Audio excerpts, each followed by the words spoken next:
Hi, this is Blake Angelos from Yamaha here with the new YC61 stage keyboard. So what is the YC61? The YC61 is an organ-focused stage keyboard.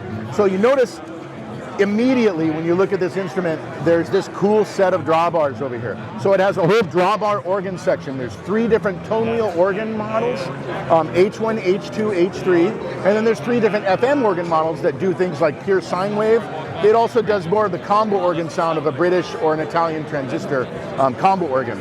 So just real briefly about the H models here. This is brand new modeling, VCM, Virtual Circuitry Modeling. It's our modeling technology that we use on a number of different things. We use it in, say, the Ravage PM10 console, or we use it for effect processing, phasers and flanges. So a lot of different ways you can use the VCM model.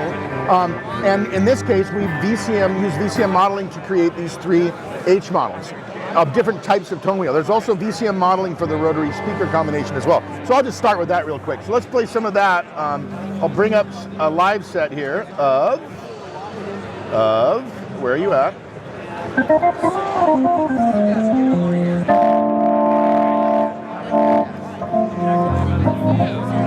So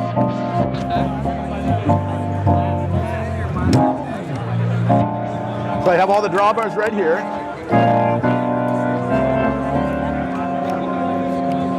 And then slow and fast of the Leslie, I can engage it here. Or I can assign it to this guy to do it. Or I have a foot switch down here to do it as well. So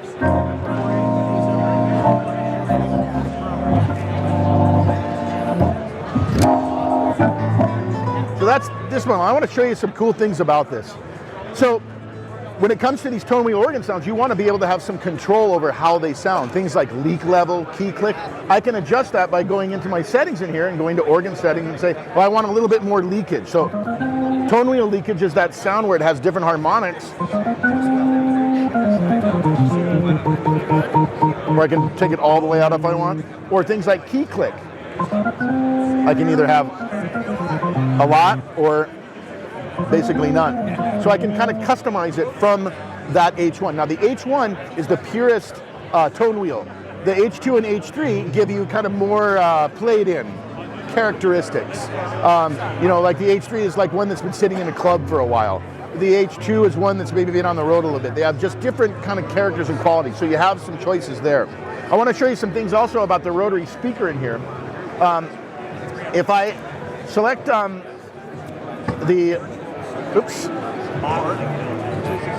One more time.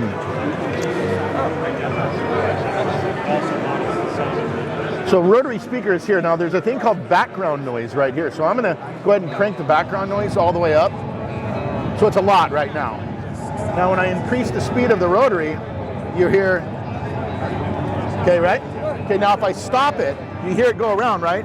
But as it stops, it'll stop there. So if I speed it up again, okay, now it's fast again. Now I hit stop again and it will stop maybe like there.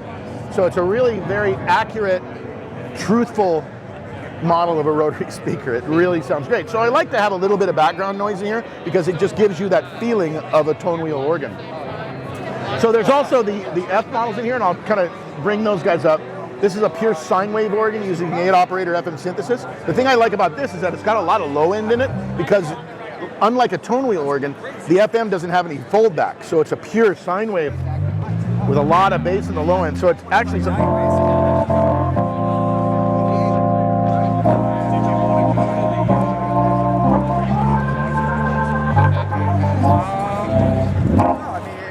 Really nice sound using just FM.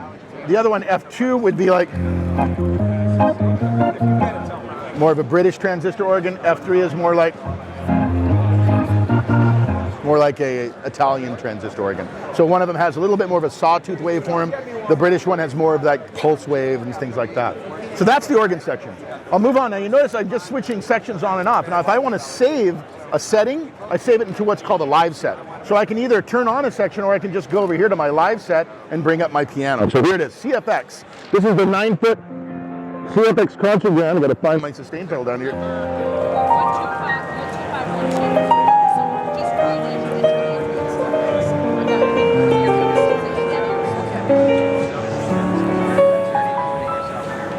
So super expressive piano. Now, I am not an organ player. I'm always been a piano player. So there's some differences in playing organ. One of them obviously being the non-velocity sensitivity and the use of expression. But the other thing is the waterfall keybed. This is an all-new waterfall keybed that we designed for this particular product. Now, why is a waterfall keyboard important? A lot of it has to do with organ techniques, things like palm sleers. You can really do them efficiently on a waterfall keyboard, as opposed to a key where it has a lip on it, like a standard piano key. There's a little bit of a lip and you tend to catch your hand on it, but not so much on a waterfall. Waterfall because it just kind of goes straight over. It's just this perfect kind of thing here. So this is an all new designed waterfall keyboard in here. And so it takes a little bit of getting used to it. It did, but with very little bit. I love playing this. It's a great feeling.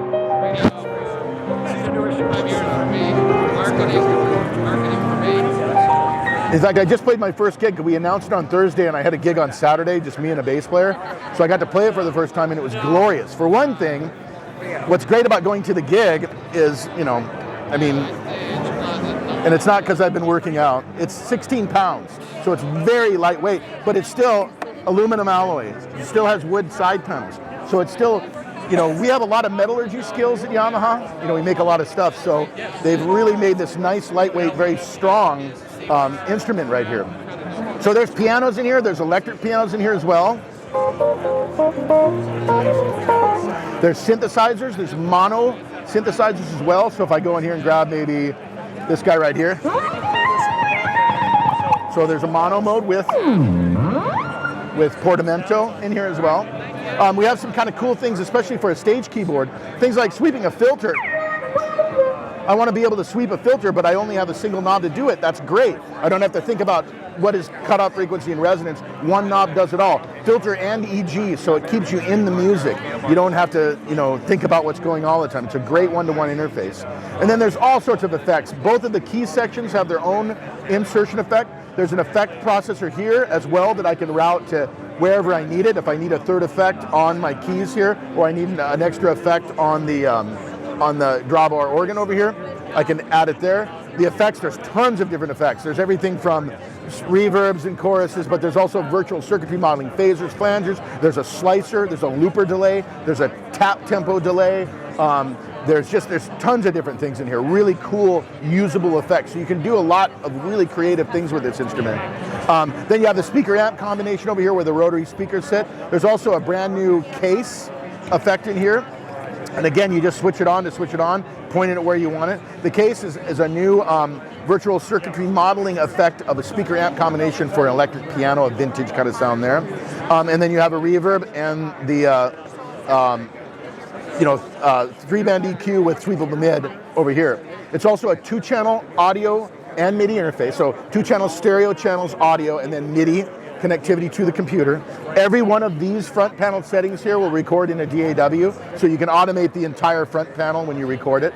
I think that's pretty much the entire instrument right there. It's this very, very simple, straightforward one-to-one interface, super lightweight, awesome sound. It's really, I've been with this company for 25 years now. I counted up all the years, and this is one of the more exciting products, seriously. I say it every time. It sounds like it's redundant, but we make cool stuff. This one is really one of the ones that I've had so much fun with. And there's something about little things like notice the drawbars here. I can change the different colors of the drawbars here.